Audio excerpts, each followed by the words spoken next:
Good morning, good afternoon, good evening, wherever you may be.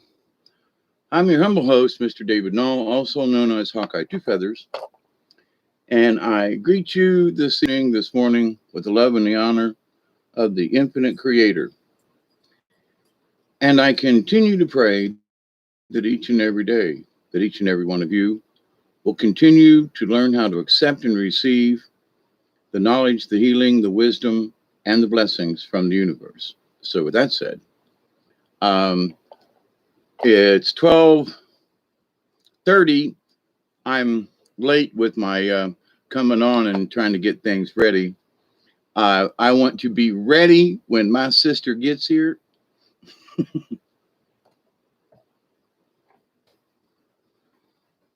I want to have everything copacetic. I am so used to in my past having not been, are you ready yet? Well, I'll be in a few minutes. And then an hour later, I'm still not ready. I have made a vow that when my sister gets here, I will be ready. Now, there might be a thing or two, and I'm not taking a lot, but I do want to take my inflatable air mattresses. I am taking at least one of my hammocks and a tarp or two, and a little extra rope because I'm going to be in the mountains. And the more I keep thinking about, I'm going to be in the mountains. I'm, I'm not going to want to sit in the house and watch a movie. I mean, I want to visit with folks and stuff, but you know, if it's pleasant at all, it looks like there's going to be a lot of spotty rain while we're gone up there. So, which is okay. You go between showers.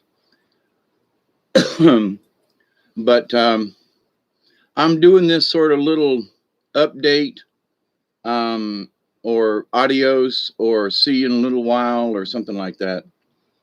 In that, one of the last things I need to pack up is this computer. So rather than wait till my sister gets here or something and have the computer sitting out, if I unplug it and do everything and put it in this um, knapsack thingy over here, and if I put it up, then I won't be tempted to get on it and not be ready when my sister gets here. So I've been looking at the maps and things on in Kentucky and Tennessee and places and stuff in Ohio. And, for many of us, I've noticed as far as journeys go, it ain't just about me going on vacation or, going on a visiting trip. But there's so many different things the journey begins because the Arcturans are talking about it, the Galactics are talking about it, other spiritualists are talking about it. We had um an eclipse of the moon this last month, and we just had yesterday, we had a partial eclipse of the sun. So we had a lunar eclipse and a solar eclipse, and then we had a really big solar blast come off of the sun yesterday and today. And so we are in some kind of a journey. We are getting blasted with a lot of cosmic energy, a lot of solar waves and stuff like that. I mean, we really seriously are. And I think that has a lot to do with some of these folks' attitudes here recently. I mean, just in general. There are many folks who are having issues and trouble and fear. The fear mongering is just like, oh my God. And Armageddon, I mean, are you tired of hearing about Armageddon? But that's a whole nother journey in and of itself.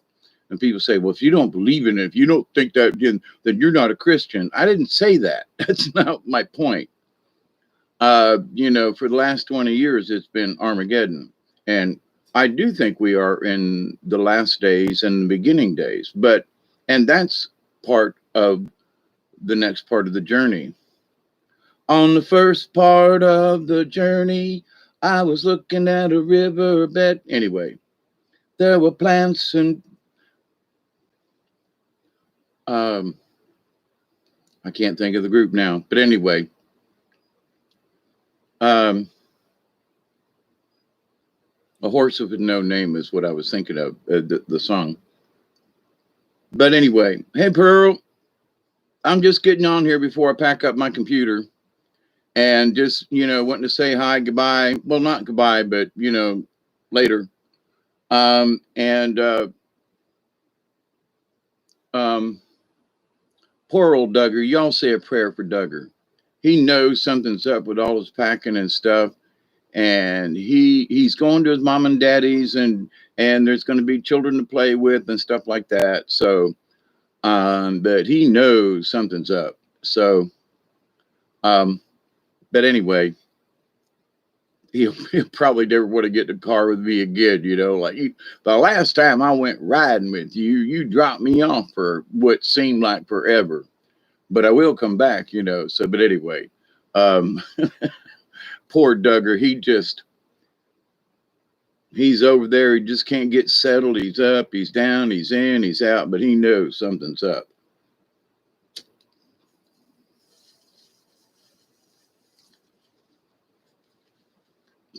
And that it involves, I did several times. Just before I got on, he was laying on the couch, all kind of mopey and everything. I put my hands on either side of his head, and I said, Duggar, I'm going away, but you're going to go play with your cousin Annabelle. And I mean, she's a little girl, and Annabelle's been looking forward to seeing her Duggar boy. She was here about 2 months ago, I think, on one. They come and check me out every once a month, and Annabelle will come down and she'll play with Duggar out in the yard and everything. She was playing with the kittens the last time she was here. And she just turned 4. She's the one that said, I'm not turning 4 years old. I'm 3. Well, she's 4 now, but for 2 months anyway. But, I've been telling Duggar, you're going to be okay. I'm going to be gone. It's going to seem like a long time, but I'll be back, and you're going to be with Annabelle, and you're going to be with Papa and Mama and all the other folks that are going to come in and out. So he's actually going to get more attention than he does here, because it's just me and him. Hey, Dominic, how you doing? So, but anyway, I've been looking at some things, and I'm really hoping I can talk my sister into going to Serpent Mound up there in Ohio. But when I look at the distances across the state and the amount of roads they have, and I gotta say, I understand why people say, friends of mine from up north, they have come down to see me, and a good friend of mine used to live up around Spring Valley. I'm not sure if that's his home base anymore, but he goes, he said, I just got to say, the state of Georgia has got some fine roads. And I was like, yes, we do, because I've traveled around. Hey, Ed, how you doing? And so I have been Google Earthing a little bit too much, in that I've been trying to pick suitable ways for us to not, Interstate 40, where we're going to be, takes a dip and goes down about 40 miles over to Lexington, Louisville, anyway, and then connects up, and then you go back over to 75. So there's like you almost go 100 miles out of your way just to stay on the interstate. And I'm just not one of them kind of people. But there are some back road country roads that I have been on out in the country that, it can take you a long time to get 20 miles. So I've been using Google Earth. Thank you, whoever did Google Earth. But where you can go right down onto the road, and so in several places, if I want to check out a particular road or highway, is it 2-lane or 4-lane? Well, it's a U.S. highway, yeah, but that don't mean it's 4-lane. So in Georgia, if it's a U.S. highway, a lot of them are 4-lane in a lot of places. So Highway 27 over on the west coast, over near Blakely and running up to Columbus, Georgia, and further parts north, LaGrange and up in there, it's a 4-lane divided highway. It's beautiful. You can drive 65 as the speed limit. I mean, there's very little traffic. You got to slow down a little bit when you come to small towns, but they don't. The highways don't run through the small towns. Usually, they run beside them anymore. So in Georgia, you can be on a state highway and it be damn near like the interstate. And so a couple of highways in Kentucky I noticed, but Tennessee, not so much. And Ohio, Tennessee's better. Kentucky's good. Ohio sucks.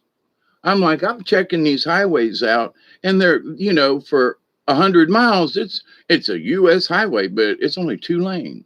And when you look at the road now, probably but in talking with folks and up and around, it's like, and the last time I was up there about 5 years ago ish, I was down some of those roads and I was like, these roads are pitiful. I mean, pitiful.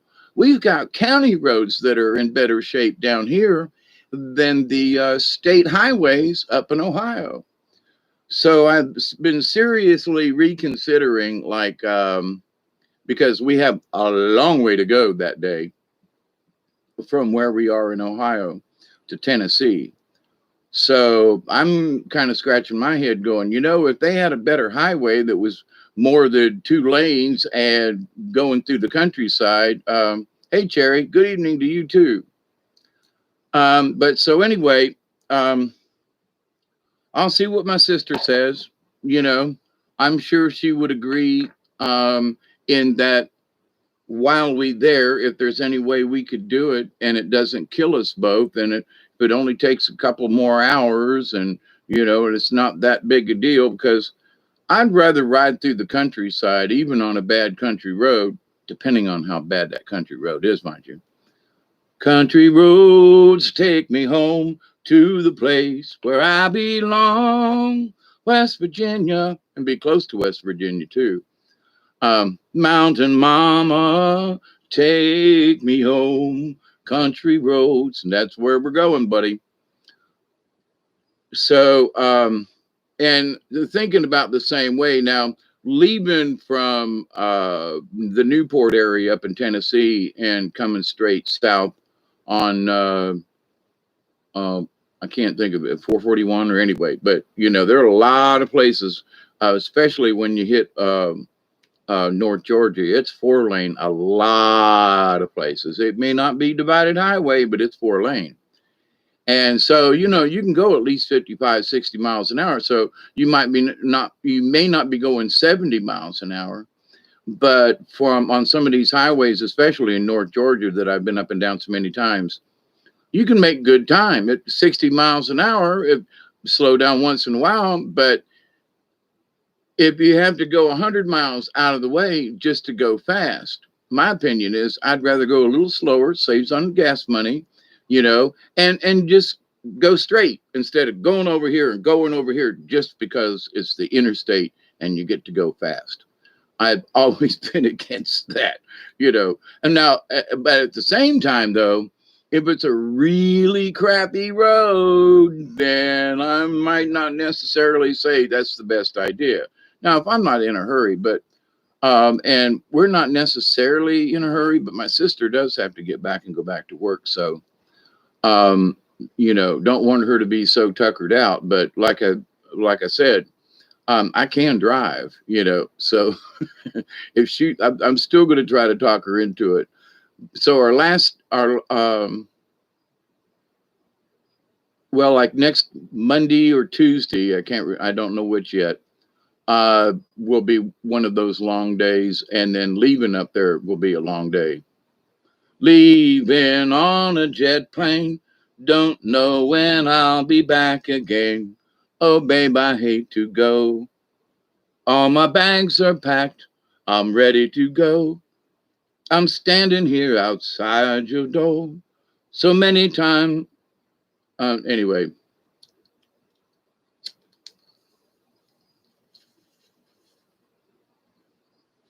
So I thought I'd share a bowl with you. So kiss me and smile for me. Tell me that you'll wait for me. Hold me like Cosmic Hug, everybody. Hold me like you never let me go. I'm leaving in a Ford Escalade. Never mind. I'm just being silly. Thanks, thanks for singing. Cosmic Hugs, yeah. But you know, gotta stay in tune. I got my drum and flutes packed. Oh, I didn't. I don't think I have the beater. I need to double check on that. But I can find something to beat with. Beat it, beat it. Get yourself a drum and beat it. Once before breakfast, two after lunch. Get yourself a drum and beat it a bunch. Yes, beat it. Beat it.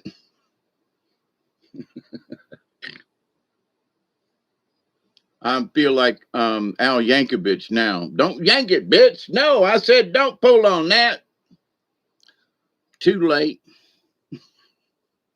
I'm in a really good mood, you know, for all the stuff I've been doing. And one of the things, and it's my own thing, I've known for a month or more, you know, that me and my sister were going, right?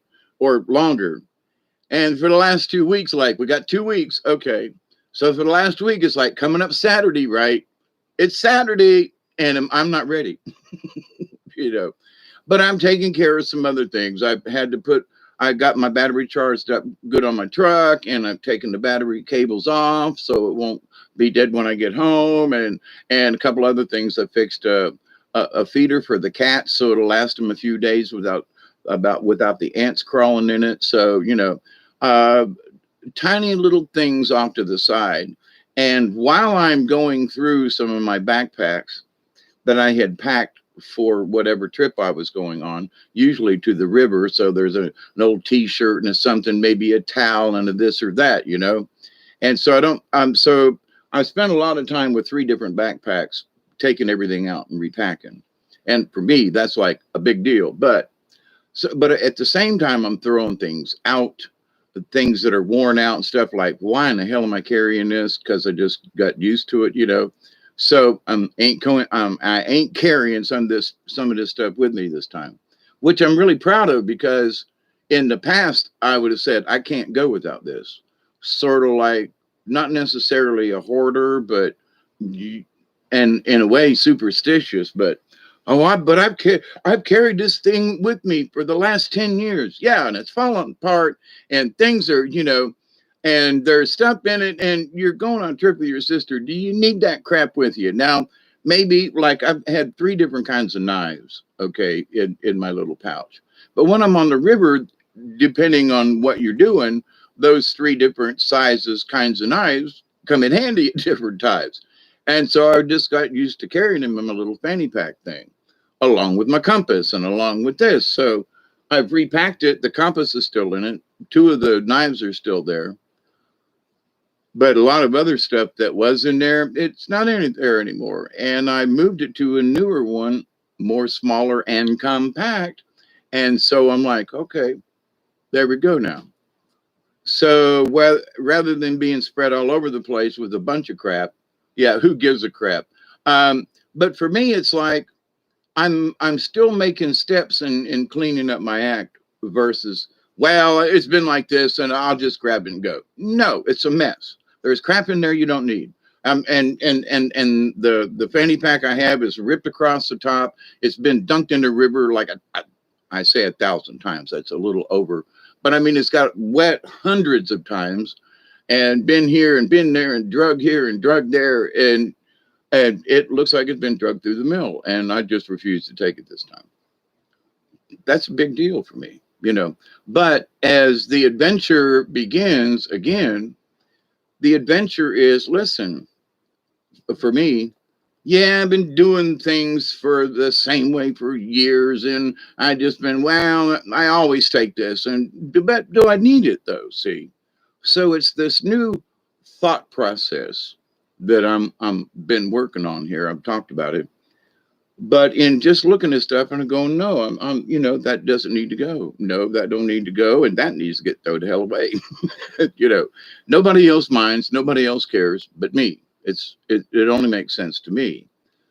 But in the same step, though, I'm putting things what I would consider in their proper place. Like, why do I still have this? Now, I might not throw out that particular thing because what I like about it, it's got a cup holder on either side. And when you're in the kayak, it's really convenient to just stuff something in there. And most of the time, stuff don't fall out. And you can also put a drink in there too, and it'll stay cool. So I doubt I'm going to throw it away, but I'm going to repack it just for the river without all this other crap, right? So, but anyway, so there's method now. Like, it ain't just for me or whatever, but so as I was looking through the news today, the last couple of days, I've noticed that there are a lot of, quote, new beginnings.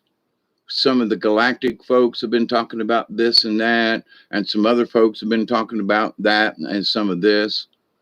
So as I go on my adventure, it seems like there's already an adventure of a sorts taking place like right now. And there are those folks on those channels who are talking about how we're right in the middle of this stuff and all of these changes are going on right this minute and we're all this kind of stuff. And I'm like, okay, I know I've got my own feeling about all this. I know some of my emotions and stuff have had to do with recent events with friends and stuff going on the strip and all. And so it's like, but some of these other feelings and things. So the cosmic energies, and I do think the cosmic energies have played a part in I have how I look at this journey this time, this adventure, how I look at certain things, and looking back on previous journeys and adventures, this one's different. Not a whole lot, but it's different. I'm older, wiser, blah, blah, blah. And like I said last night, I think, in that I've had to rethink how I speak about this, in that, I talked about this understand you, what, Dominic? Anyway, but the idea in that I was saying, and I haven't said this since last night or this morning or whatever, yesterday morning, actually, right?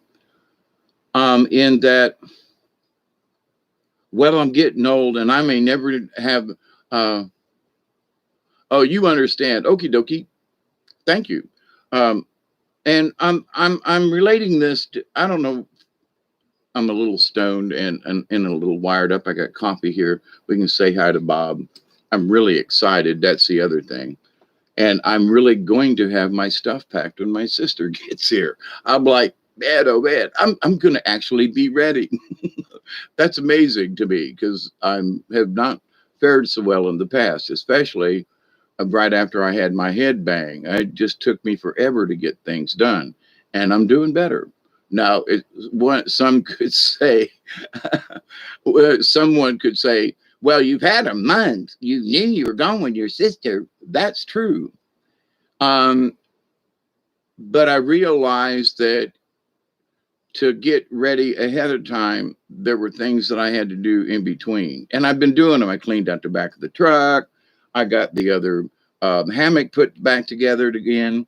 I got a small package of ropes in case I do get a chance to put my hammock up. You know, I got my air mattress and yeah, yeah, I'm hoping that well, I'll be at my niece's house for a couple of days, and then we're going up to, oh man, anyway, north of Chattanooga. Uh, I can't think of the name of it now. Hey, Teresa, how are you? but that it's a friend of my sister's who's lived up there for a while. She wants to stop in and visit with her. So got no idea. There's no particular agenda. Some folks you can smoke with and others you can't. And some are like, oh, you can visit, but please don't come in and smelling like pot. And so, okay, even though I'm probably older than that, but that's not the point, right? Anyway, I want to be, polite and respectful to folks, even though I haven't met them. But if I want to take a walk down the street, what I do down the street, going to bed soon, but wanted to visit you. Yeah. And I'm here to do this now because one of the last things I need to pack is this computer and the charger and all that kind of stuff. And am so bad about waiting till the very last minute and longer, and I'm going to be ready this time. And my sister's going to go, "Oh, look, you're ready." She ain't going to really know, but for me, this is going to be a proud moment for me. Why? Because I'm going to be ready. Wear the disc, blah blah blah. One or two things. Lock the door. Check the refrigerator. A couple of things. But as far as having my stuff ready, and this is a big deal for me. I mean, I got my stuff sitting around here going, all I got to really do is throw it in the truck or.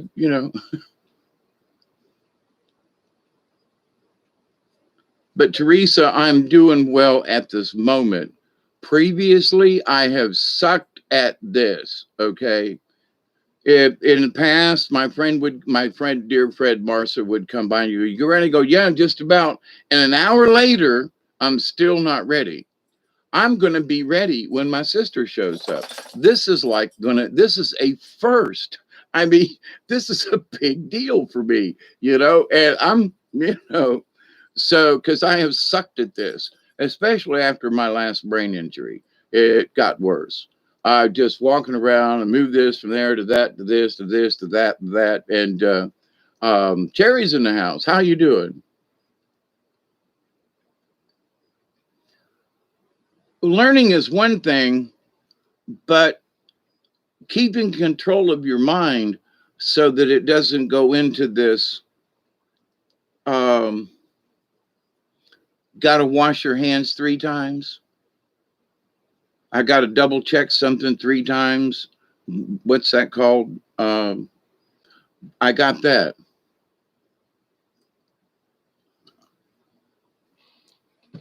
So this time I've got this one pack over here that's very small and compact.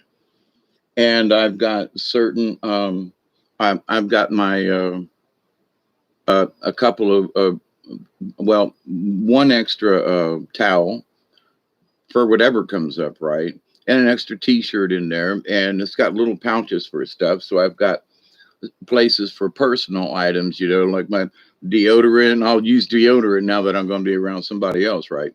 But my vitamins that I don't want to be without for 2 weeks, and so stuff like that. So, but everything is in that one small pack. So I don't have to carry it everywhere because there's only certain things that I need out of it, and they're easy to get to.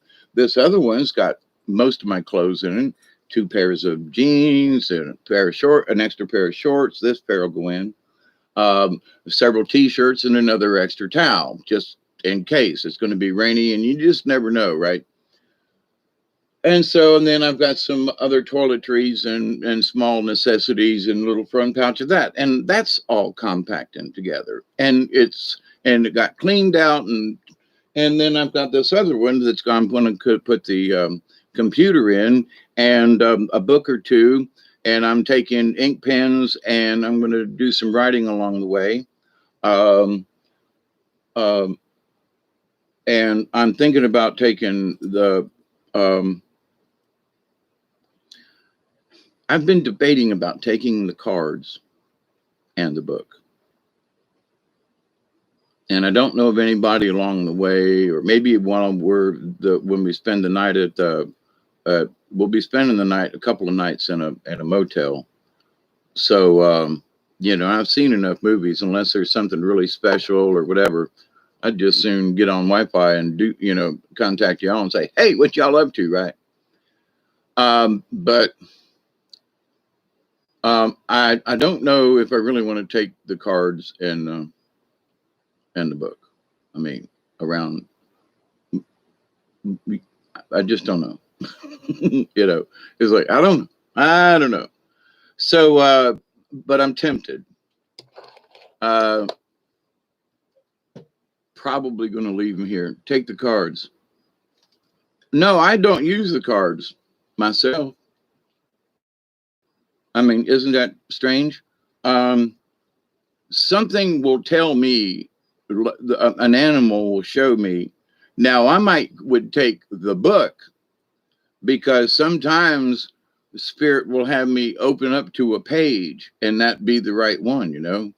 And it would be the same as opening up the book to a page as it was to taking cards and shuffling them. You follow me? So if spirit's going to direct me to an animal, right, I was thinking about that. But to the point though, so just for sake of ease and convenience and not having cards everywhere and trying to, you know what I'm saying? The book just slides in there beside another book in where the computer's going to go. So it's like, I think I'll just take the book. If I pull for others, Teresa, I'll just use the book itself as the cards. You follow me? So I have been really close by just opening up a page as far as being as correct or on the numbers as having the cards themselves. I got to put them in a plastic bag because the thing's broken. And then got to stick them in a thing. And, right, Dominic, just pull the page. Exactly. So, but I think I'm going to take the book because if something comes to mind, and if I can't quit thinking about buffalo or moose or something, they have badgers up there too, by the way. So if I'm riding through the countryside and I see an animal, so it's like, oh, look, there's another one, or something like that. Then to have the cards are just symbols of what's in the book. So, the book's going with, but not the cards, but you understand the cards would just get in the way at this point for this trip. But right, Dominic, I'll pull a page for you. But anyway, so I'm just hanging out here with you. I'm smoking a bowl and having and taking a breath, adventure awaits. Yeah. But here's the thing. Now, you know me. Me and Duggar can walk around oh, by the way, speaking about walking around the yard, after it quit raining, we went up to the top of the hill and I took some more garbage up to, I don't want anything, nasty that will get nasty while I'm gone, right? It's going to the garbage. So, and it's full this time. I'm so proud. Walking up the hill, top of the driveway, and I stop. And oh my God, the blueberry bush that I don't know where it came from its blueberries have finally bloomed. I mean, they're like blue. I had 2 nice handfuls of honest to God blueberries, and there's still more on there. We're leaving tomorrow, so as we go up the driveway, I'm going to stop and pick whatever's there, and they'll be gone by the time we get home. But I was they really taste like blueberries. We've had enough rain here these last few days. They were starting to shrivel up, and then the last 2 days there, and I mean, so I'm like, I will at least get a handful or 2 already.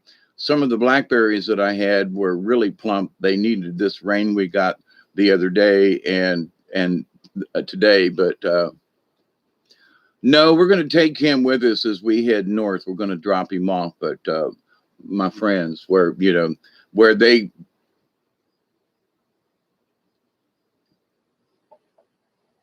Duggar's original parents, okay, and Teresa, he knows something's up, and he is just like, I don't know what this is. Oh, oh my God, and so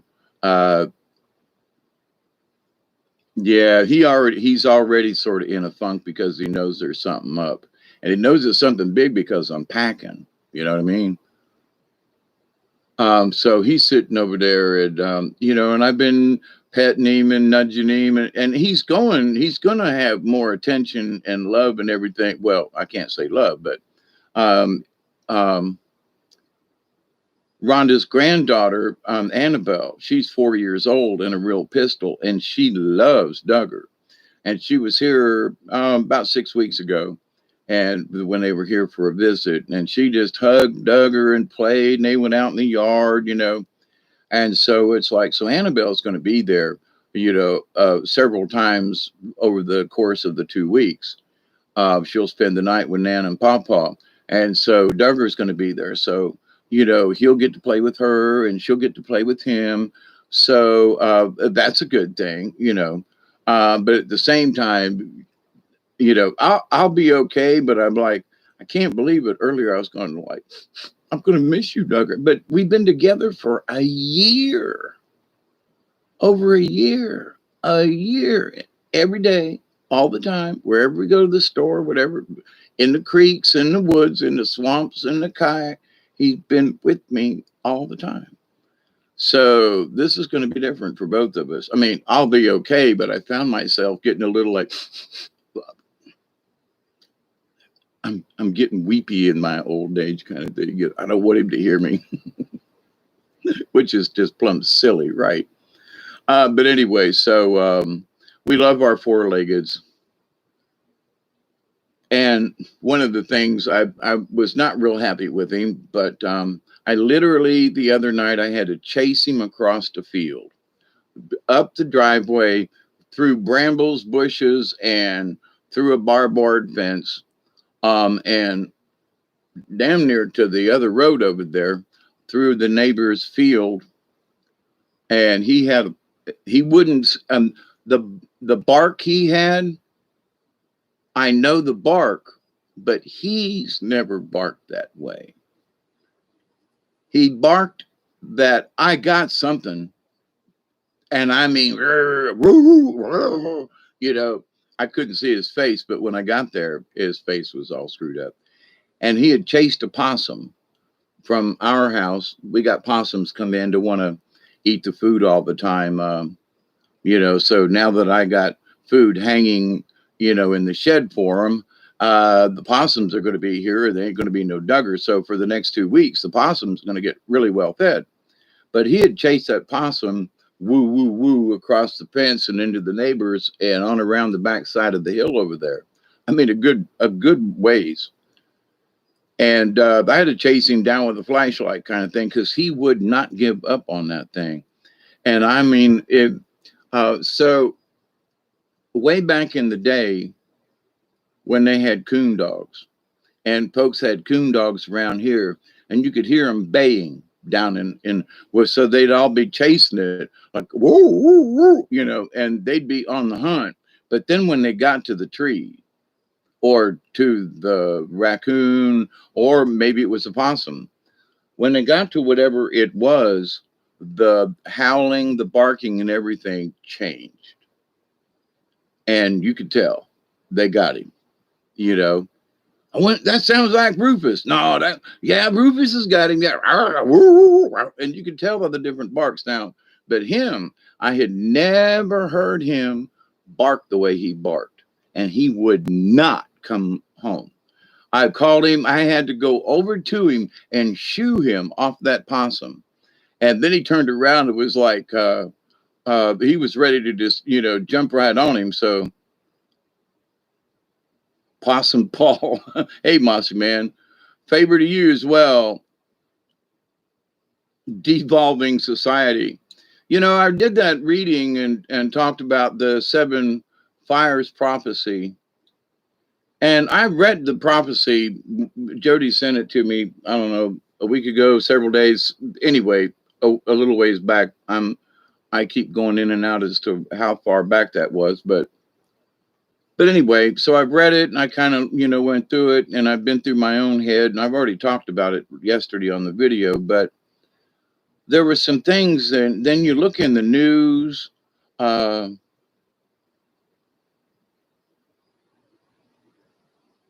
and you just stop and go, hmm. And Jane Fonda was in the news again, and actually Tim Turner bought a large plantation, not necessarily a big house, but a lot of land down near Madison, Florida. And all the locals down there talk about, seeing Jane with her big hat on going in and out of the stores. And it was just common. And Jane Fonda, that is, was, I don't know if she still is, but she was on the board in Thomasville for an outreach children's program thing. Anyway, so there are things that people, oh, Jane Fonda this, Jane Fonda that. Well, in a lot of ways, she, and I say a lot of ways from my point of view, she's right about that people need to stop and think about this and whether or not we need another pipeline and whether or not we need this, that, and the other thing. And we really ought to stop and consider it. Well, it's good for jobs. It's good. Yeah, but is it really good in the long run? Well, she's Jane Fonda. But listen now, you have to stop, and not because she's just an agitator and somebody. No, seriously, we should rethink it. Oh, jobs. Yeah, okay. Well, then let's pick jobs doing something else. Let's figure out another way how to do this. And we already have technology. That's the whole point. So, why push the pipeline? And if there were underhanded, if they didn't do the correct environmental test, I'm all for that shit now. If you're going to put in the line and you're going to do this and that, then you are going to be 110% better than just making the guideline. No, you're going to prove to all of us that you really care about this, And some some companies do. We had a pipeline that literally every time I go to Moultrie, I have to drive over it. Oh, and it was supposed to be closer to where I live, and they changed the direction, and it's where it is now. But all that, but it crosses several rivers, and way upstream. So if anything ever popped where they have the pipeline going across the Ochlockonee River, it's going to contaminate everything south of it. You know what I'm saying? So, but yeah, well, we're going to try to minimize it. Well, the further up in the watershed you go, if anything catastrophic really does happen, then it's going to destroy more of the watershed. Good night, Teresa. Be safe.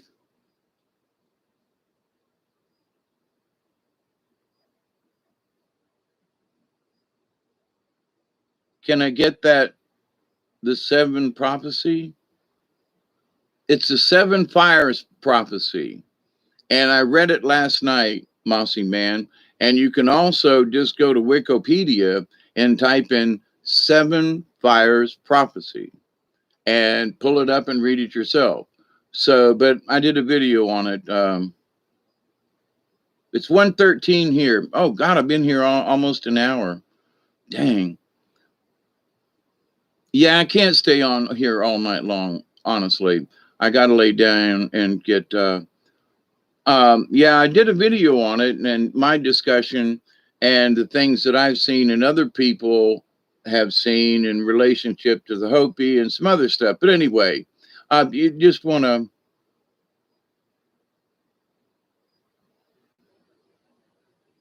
you got heart issues, Mossy, please do better.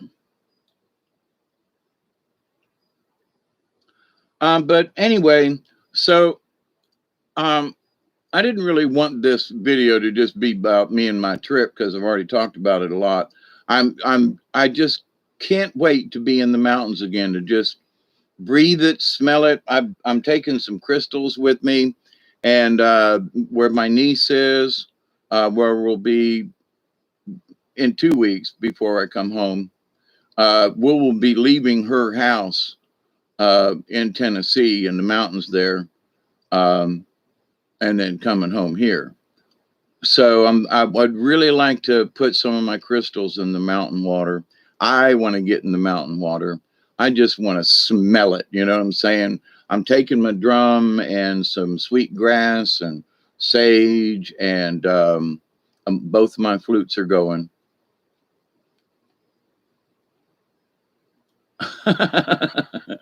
Teresa is inserting assumption and assertions. I don't have any heart issues. Okay. Well, there's the heart of the soul too, Mossy Man. I'm just saying.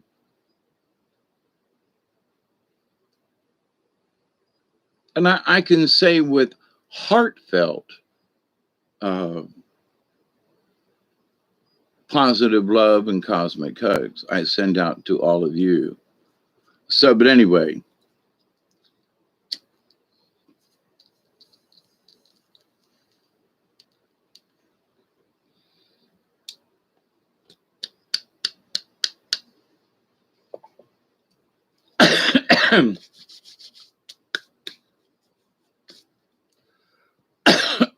Yeah, I love you all too.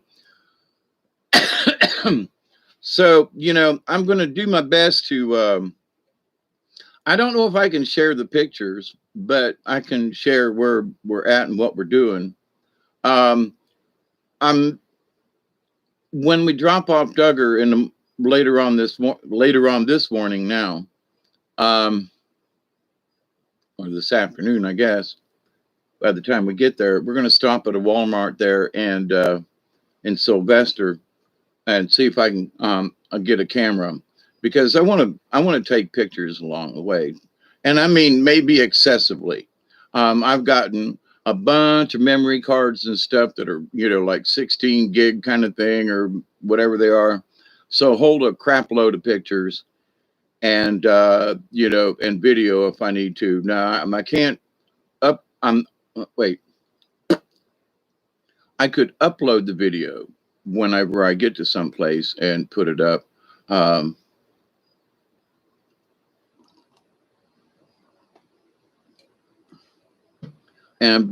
I'll pick out a few good spots if I can, and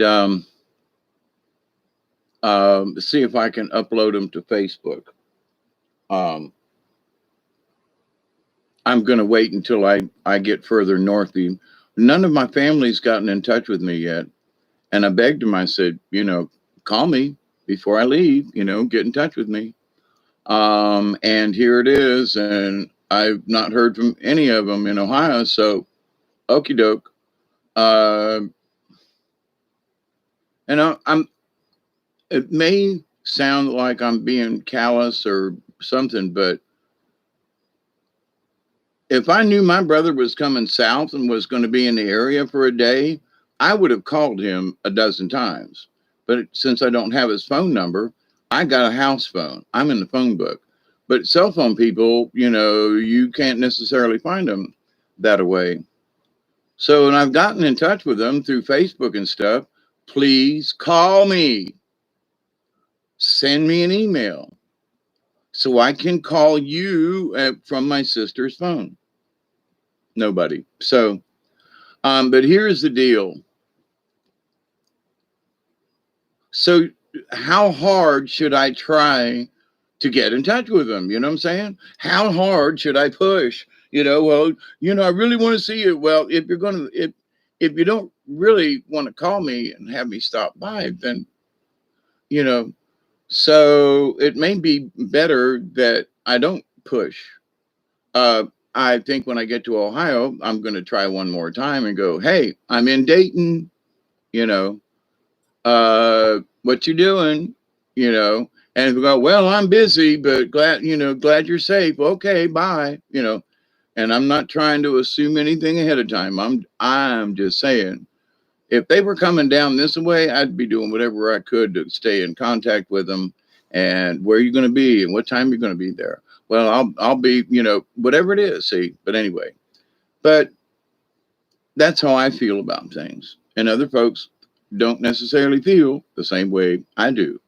I have gotten myself into trouble over the years with assumptions, and with the assumption that, well, I would go out of my way because you're coming down here.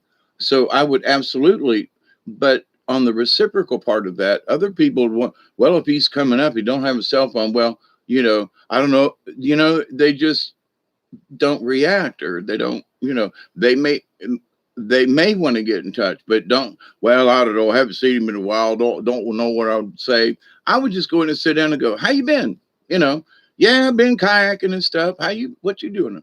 You know, you just sitting in the house playing video games and getting old. Okay. You got a brand new car. Why don't you drive down and let's go boating? I got friends of mine that want to go down Spring Creek, and I've been checking Spring Creek out. And it's one of the longest creeks in the United States. It is the longest creek in the state of Georgia. But I couldn't believe it, just how long Spring Creek is. And it joins the Flint, the Chattahoochee, at Lake Seminole. But I just had no idea what Spring Creek meant. And I've been down on Lake Seminole down there. And where it gets real wide, and they call that Spring Creek, but I didn't know it was a creek that went winding up through the side of Georgia, but anyway, so, there are places that, that are around here that within an hour and a half's drive, that are really cool, and very few people ever, even these days, very few people get on them. Now there are places down in Florida that I'm checking out down around Mariana, and there's some really cool places down there, some springs and different spots. And that's like, okay, that's a 2-hour drive, which is still really not that far. And me and the truck, we'll pump up the tires and, and cruise along down some old country roads, and we can get there and back, I believe. But well, I don't know. I just don't have the time. What are you doing? Well, I'm sitting here. What you doing? Just sitting, getting old. And, I just ain't doing that. Oh, missed it. 8. What time is it? It's time. Hey, Bearberry. It's 1:21. Okay. Close enough. Of course, I've been kind of hitting this ever since I got on here. So 52:23. Well, it was 5222 at the time, but anyway. But so the journey of life for me is still every day. The journey up the hill today was being able to get and eat for the first time real blueberries, not just the wild ones. Oh, and by the way, one of these berries is a huckleberry, and I'm not quite sure which one. So I've got a bunch of huckleberry bushes, and I got a hound. So I guess I got Huckleberry Hound, if y'all remember that. But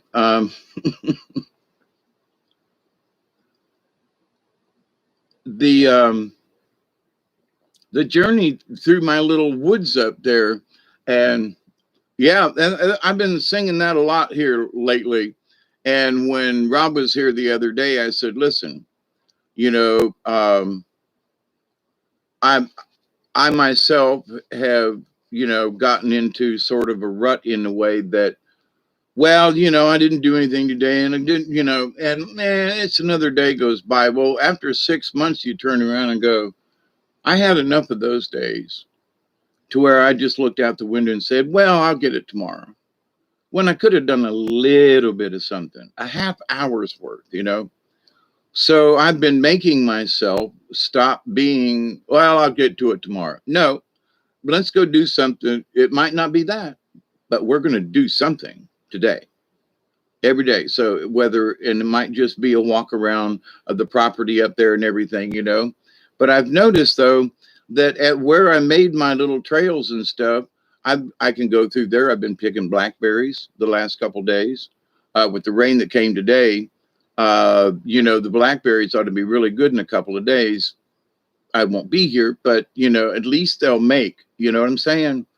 Where the last few years, if you got a handful of blackberries, you were lucky. So this year they're spread out. There's some nice little areas, You're my huckleberry. But to actually pick actual honest to God, like a store-bought kind of blueberry, that's what that one is. And they were delicious. And I was like, man, there's several more handfuls on there. So, we'll get what we can.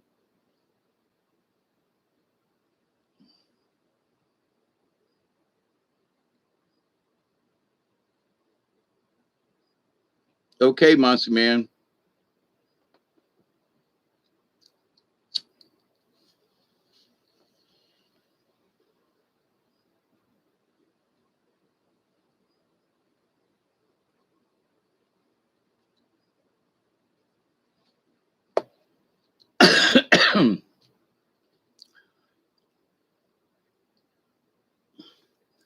There's a lot of assuming going on with a lot of people these days with a lot of topics. And I saw a couple of videos that they were saying were comets in the sky, kind of thing, like the one that came in over Florida. And I don't think it was a comet, but I've seen certain things myself with when the spirits say, "Go outside, we want to show you something," and about that time, you know, I care for you too, Mossy Man. I care for all of y'all. And for whatever our daily journeys are, every day is an adventure. So, you know, my conversation yesterday about my friend Marcia and not having backup and realizing, that for me having, known someone and been a friend and so forth for over 40 something years, uh, you know, um, and you realize you don't have your backup. You don't have a backup. And but the thing is that fate works in mysterious ways in that, like, the next day I have a conversation with someone and I realize that now I do have a backup. It's just newer. Um, and we have been developing our friendship and relationship, but I actually do have a backup. So it's like, so for that short period of time, being old and funky and living out in the country like I do, it's not about being scared, but if something does happen, God forbid, I've got all kinds of stuff to fix myself up. I mean, I have sewed myself up.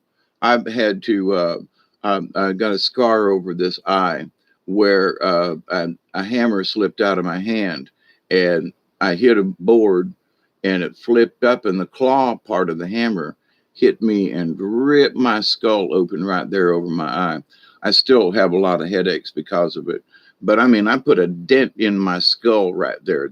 The side, it looks like it looks like the end of a hammer. It looks like a hammerhead. But so, but I don't really want to. I've done that, moved on, and but at my age, if something really catastrophic happened, which like what happened to my great grandmother on the Raleigh side of the family, Grossmutter. She was changing a light bulb and slipped and fell and hit her head on the floor. And they got her to the hospital, but she's by the time that, and that this was back in the 50s. But by the time they could get to her, she had bled out on the kitchen floor there pretty bad. And she died as a result of her injuries. But she lived, close to neighbors and stuff, they're on the edge of Dayton. So, I'm 15 miles out in the country, nowhere near anybody. My nearest neighbor, but so, but I don't worry about that. But what I had considered was, wow, I had a backup. So I think that in life, every day is an adventure because you don't know if you're going to need a backup. You don't know what the day's going to bring. You don't know the people that maybe you're going to meet. Like for me, going on a trip and meeting different folks and meeting family that I've never met before, or some family that I've only met a couple of times. So this is going to be very interesting. And I'm going to meet people that I've never met. So um, being able to cross many states and travel, uh, 1,500 or close to 2,000 miles by the time my sister gets home. Um, there's a lot to be said in the traveling and the driving and all that kind of stuff. Can I fly out and visit you one day? Sure. I'm here. I'm serious. I mean, I wish I could get to some of y'all just to visit different places, but those guys, and I ain't ruling out that at the moment, I need a co-pilot. So, and that was one of the things that Marcia and we were each other's co-pilots, so, and that's okay. I'm, I'm not gonna, if anything, um, it has made me want to stay healthy and active even more. Like, my friends is gone, so I don't have a backup. And if I want to do these things, which I do, I'm still alive. I'm still a thinking human being, So yeah, I'm gonna go kayaking again. You can bet your ass. And I'm gonna go kayaking on different rivers too. You can bet your ass.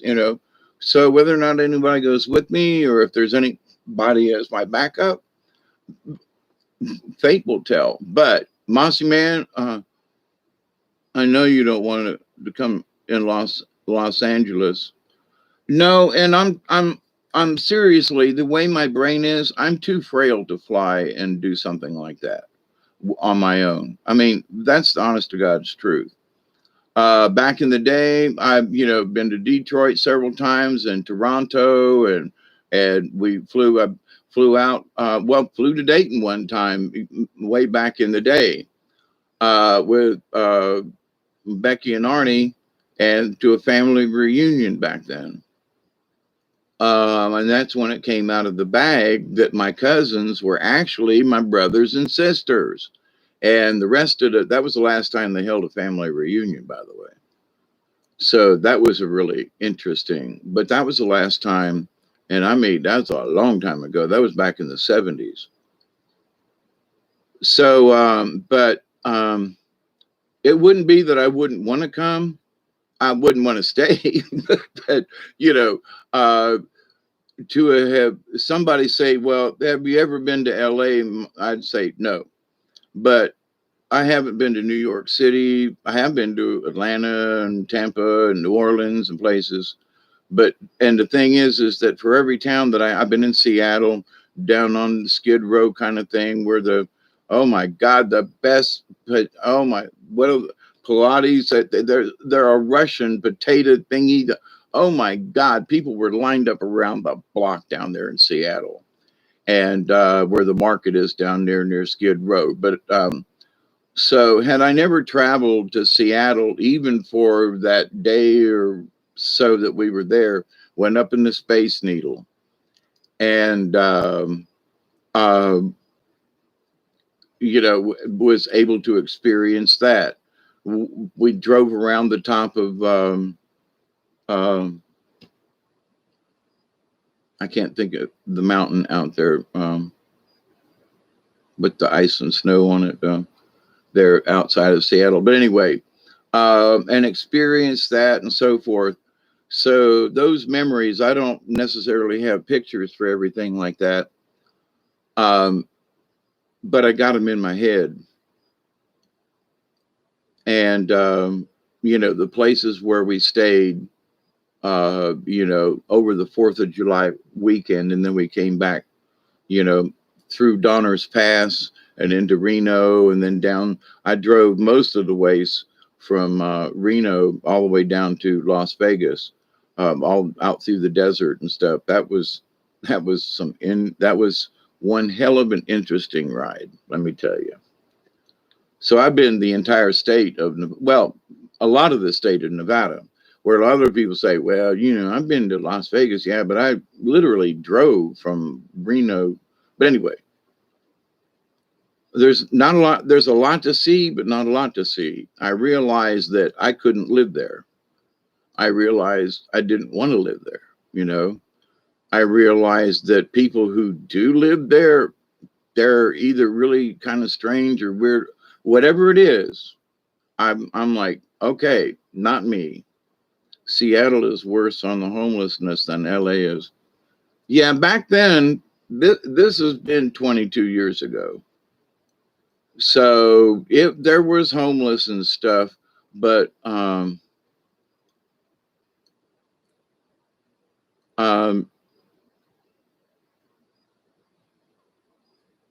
I mean, they're homeless in Tampa. They're homeless in Thomasville. Okay. I used to help the homeless out all the time up there. We used to set out meals and stuff for them. One of my doctor friends would quote, drop a $20 bill in the parking lot. And while they was around looking for stuff and would reach down and find this $20 bill. And so he would say, um, why didn't you just give it to him? He goes, look, I'm from Brooklyn. And he goes, you just don't give money to folks. You can drop it on the street and let them find it. But if you give it to them, then they'll come and bug you all the time. And he said, I would just rather, be a patron without them knowing that it's me.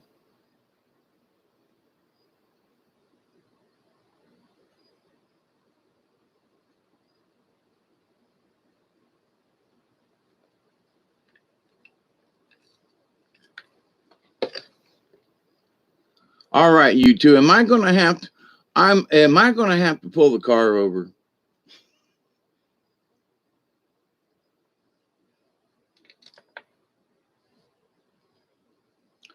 But so anyway, I just wanted to hang out with y'all. I don't have a lot more packing, but I'm going to get out the now that it's quit raining, and the stars are out tonight. Uh, I got 3 tarps that I'm taking with me, uh, easy to lay out, and I've got 2 air mattresses. And I just want to say, I'm going to do and maybe with this camera and everything and the setup, I'm taking a small tripod with me. It's a little carry-all tripod. Um,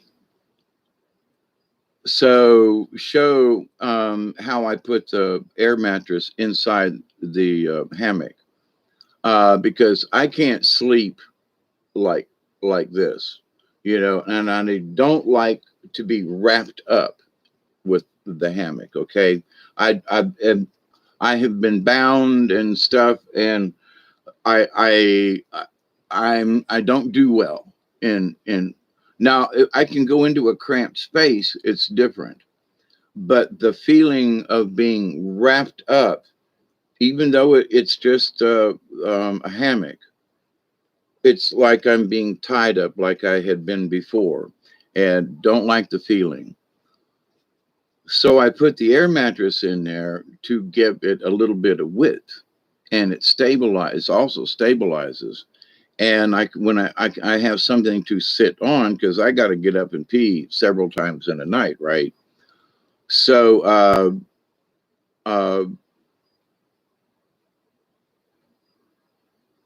and for you guys, I don't know about, and I bought these things out of because it was like you never know, but it's these plastic camper, just in case you got to pee somewhere, and it even fits a woman too.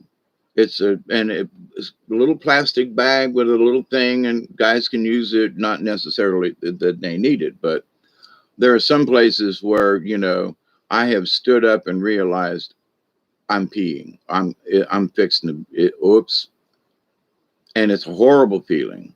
But this little gizmo is sort of like you can pop it out and be discreet about it and interesting. So, but anyway, I've got one of those in my backpack. Valdosta Airport and Atlanta. Um, Valdosta or Tallahassee. Actually, Depending the Albany airport. Uh, Valdosta is about 60 miles to the southeast. Tallahassee is about 65 miles to the airport south, slightly west of me. Albany is north of me, and that's 45 miles north of me.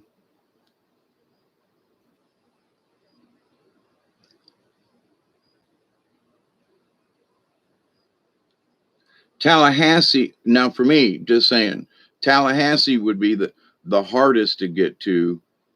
Well, no, that's not true.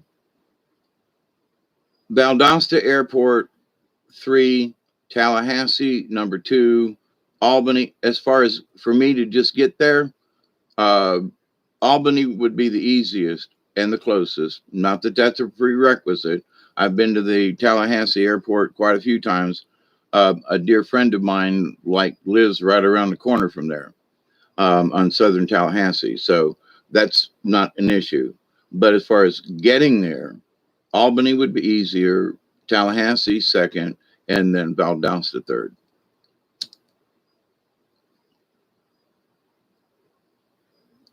But if you get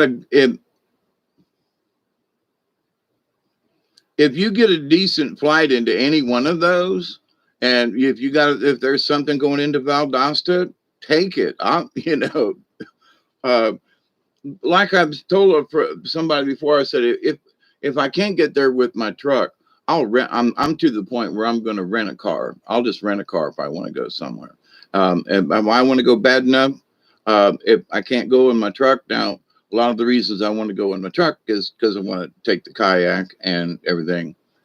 But if I can get a vehicle that's got that will tow a small trailer like mine, then I don't have to have a truck. You know what I mean? So, but anyway, um, I can rent a car. Just tell me your address if I fly. Yeah, we'll work it out. Yeah, and my friend Rob, he came by and he goes, he said, I the for example, you've heard me talk about the different rivers around here. Well, one of the rivers I want to go down, I have to cross to get to Valdosta. So if you said you were flying into Valdosta, I'd go, woo, cool. I get to go by that river. I get to go by the Withlacoochee and see what it's looking like, So an opportunity to drive down there, an excuse, you know what I mean? Because there are several places along it. I want to check the bridges and the river and all that, because that's one river I want to go down. But Spring Creek he's like, then they're picking up arrowheads and different kind of pieces of pottery along there.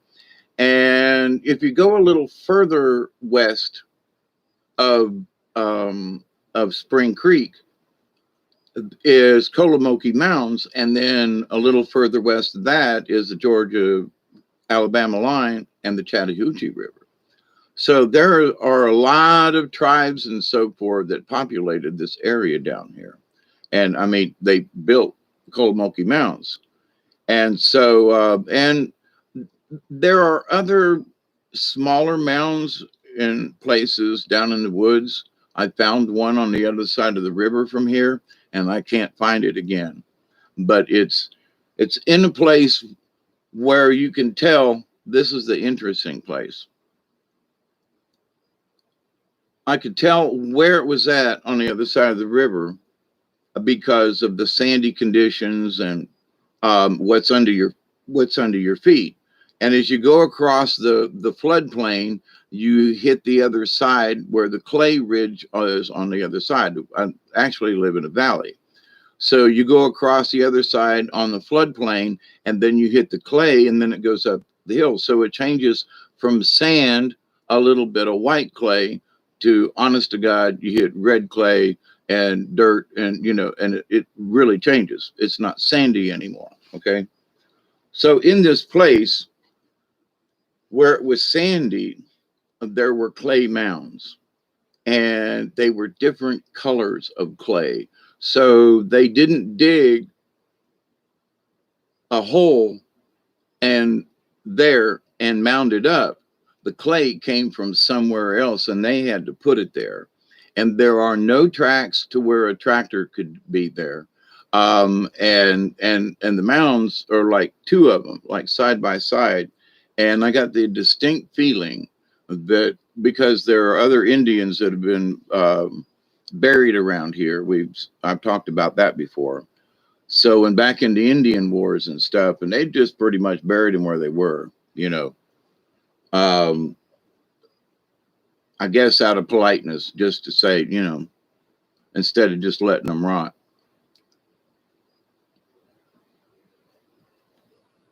You know, that'd be the Christian thing to do. Yeah.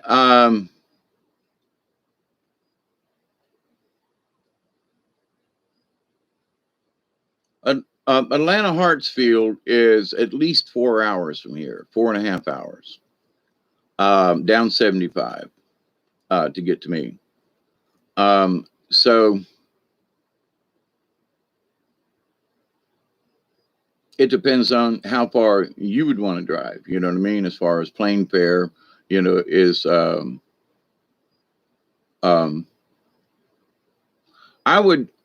Albany has a lot of flights that come into it. Tallahassee's got some like Southwestern or something that comes in there all the time. So you should check just to see that you might get a flight out of Houston or something that flies into Tallahassee or something and avoid Atlanta Hartsfield altogether. Because it's a big ass place and it's a mess. But I mean, that's up to you, you know. I have flown out of Atlanta several times. Actually, three times I've flown out of Atlanta Hartsfield. One time out of Tampa International. But there, you know, depending on who's offering flights and stuff, I know that, you know, because Tallahassee is Tallahassee, and there are a lot of, you know, Nole fans, you know, Seminole fans. So, but there's also a lot of businesses in Albany, and that's where Jimmy Carter lives near, is Albany. So they have different flights. But, you know, been in Atlanta a few times. It's not that big to Chicago and LAX. No, it's not. It wouldn't be. No.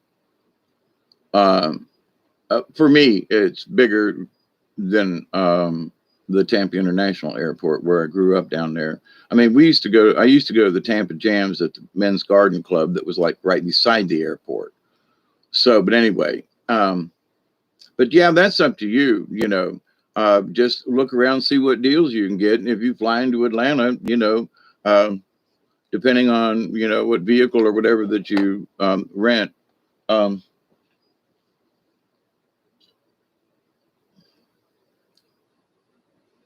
my accommodations here are very rustic, Mossy Man.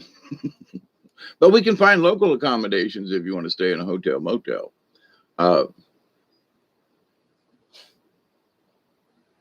I suspect if you come all this way, that you would like the experience of going down on the river and some of these places and camping. Now, depending on on what the time of what time of year it is, in that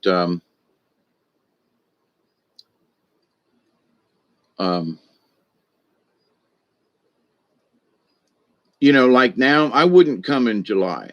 That's like a bad time. Cool beans. You grew up in nature. I would wait till the fall. At this point, I would wait till the fall.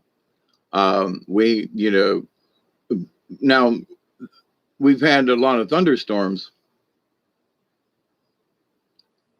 Oh, so you are from the South. Okay. But anyway, but as far as just insects and it being hot and muggy and, you know, the next couple of months are not necessarily the best months to be here. The rivers are low and, you know, temperatures. And so, but now here's the thing.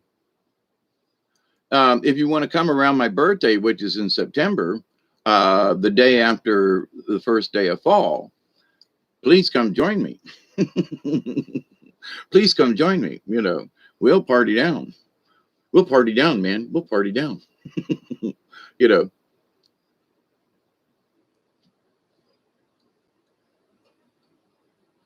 it gets cool enough, and you usually by the 24th of September in that area, the nights usually start cooling down. So the days can still hit 90, but the nights will get down into the 60s, which is for me. Um, you got my birthday present. Hey, man, you showing up and going down on the river with me, that would be my birthday present, brother. For any of y'all to show up, that would be such a present to me. And share with, whatever comes up, Yeah, the fall down here, and here's one thing. Well, but speaking, I spoke about this when I was talking about herbs. There are a lot of weeds that do not flower in the spring or the summer. They start blooming at the end of summer and into fall. Ragweed is especially bad at the end of the season, not in the spring.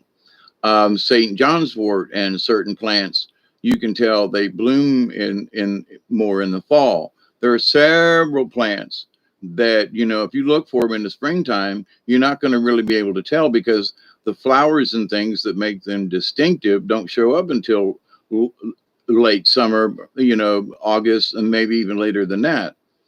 So Mother Nature is really interesting.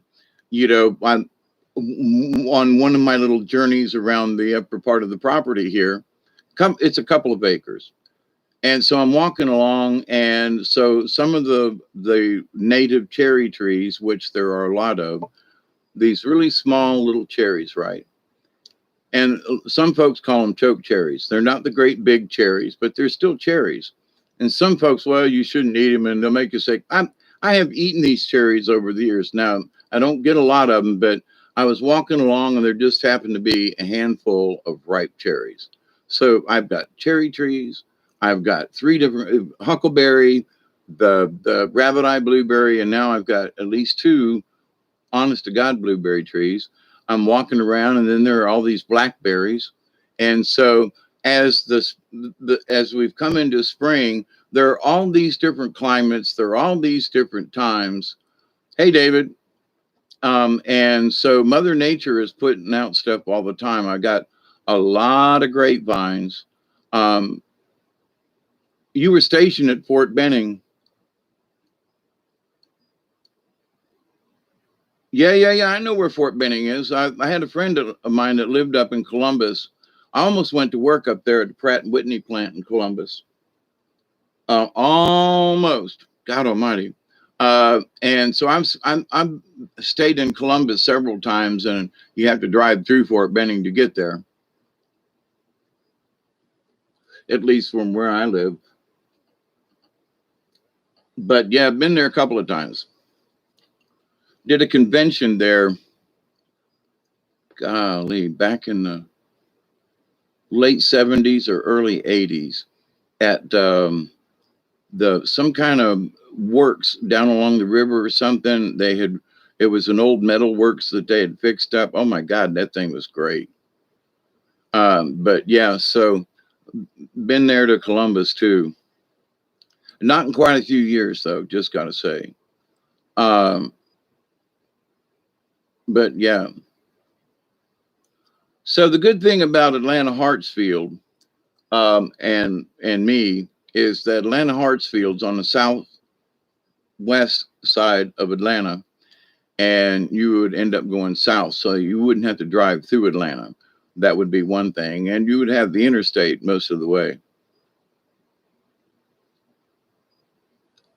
Dude, I'm leaving in a few hours for 2 weeks, Mossy Man, and going on this vacation. So call me in 2 weeks. I'll let you know when I get back. But yeah, I ain't gonna be here. So, but yeah, it doesn't matter. Just my birthday's on the 24th, and I usually go for the weekend after my birthday. unless it's on a weekend, but um, because then it just puts it further into September as far as a celebration goes. But you know, I celebrate all the time just being alive, and this idea of, you know, the adventure continues. You know, it yeah. If I weren't going on this trip with my sister, me and Duggar would be going to the river or something. I mean, we would still be adventuring. You know what I'm saying? So I think everybody needs to look at life a little differently, and sometimes it's just a ho hum. But you know, there are certain parts of where I had to go to work. There was no other road that I could go on to deviate my route until I got close to home, and then I had a couple of options on how I got to the house. I could go down this road, or I could go through town a little bit and go down this road. They all kind of end up in the same area down here. Upper Meigs Road, Lower Meigs Road. I live off the Lower Meigs Road, but I could go up, down the Upper Meigs Road and get to the Lower Meigs Road. But to the point though, so I had the option of, well, I think I'll go this way, or I think in the morning, I think I'll go this way. You know, so I could deviate slightly from my, you know, 7 years, you know, twice a day, 50 miles each way. So, you know, it has a tendency to get boring, but there are ways that you can change it. So my adventure was, I'm going to go this way, and didn't make up my mind until I got to the intersection kind of thing. I'm going to go this way. Okay.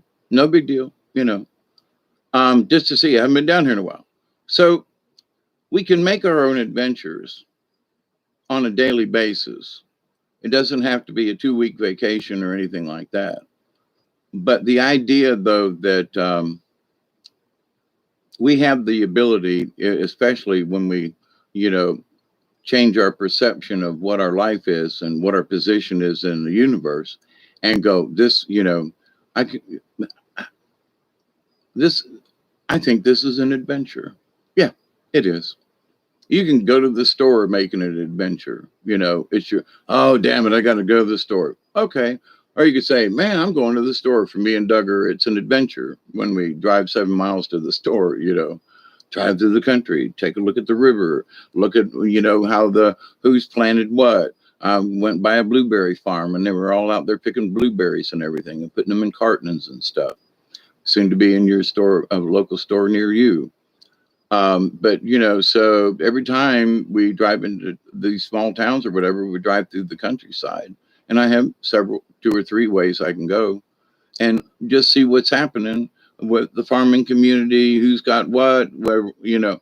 And so, but every day can be an adventure wherever you live if you try. So happy adventures, everybody. I got to go back to it. Mossy Man, get with me. I'll let you all know, but 2 weeks from today, actually 2 weeks from Friday, I think it's the 29th or something, but anyway, it's 2 weeks from today. I'll be back, and we'll probably plug in the computer and everything. Oh, I got to turn off the Wi-Fi too before I go. So I got a couple of little things, but anyway, I'll get back with you all. I am going to take the card book, and while I'm gone, I might do a little pick a page, you know, pull a page, and you know, and give you an update on how things are going. So, but anyway, I love you all. Keep up the good work, and never assume anything. I'm not assuming anything about this trip, that's for sure. I'm going to be prepared up to a point, and I'm going to just hope that everything's going to be okay. It works out. So until next time, my friends, I continue to pray each and every day.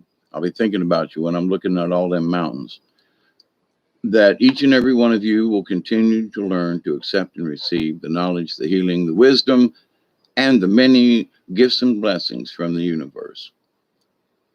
I will continue to pray that each and every day, every time I put my footses on the ground, I will continue to pray that each and every day, that each and every one of you, your friends, your family, all of your relatives will continue to learn how to accept and receive the knowledge, the healing, and the wisdom from the universe. And in that law of three, that really is important to me, I continue to pray that each and every day, each and every one of you will continue to learn to accept, receive, and to share the knowledge, the healing, the wisdom, and the many blessings from the universe. So until next time, TTFM from South Georgia, and this I'll be checking in from a remote location. So Mossy Man, until next time, be safe, y'all. Be kind, be sweet. Cheers, everybody. Be safe. Have a great weekend.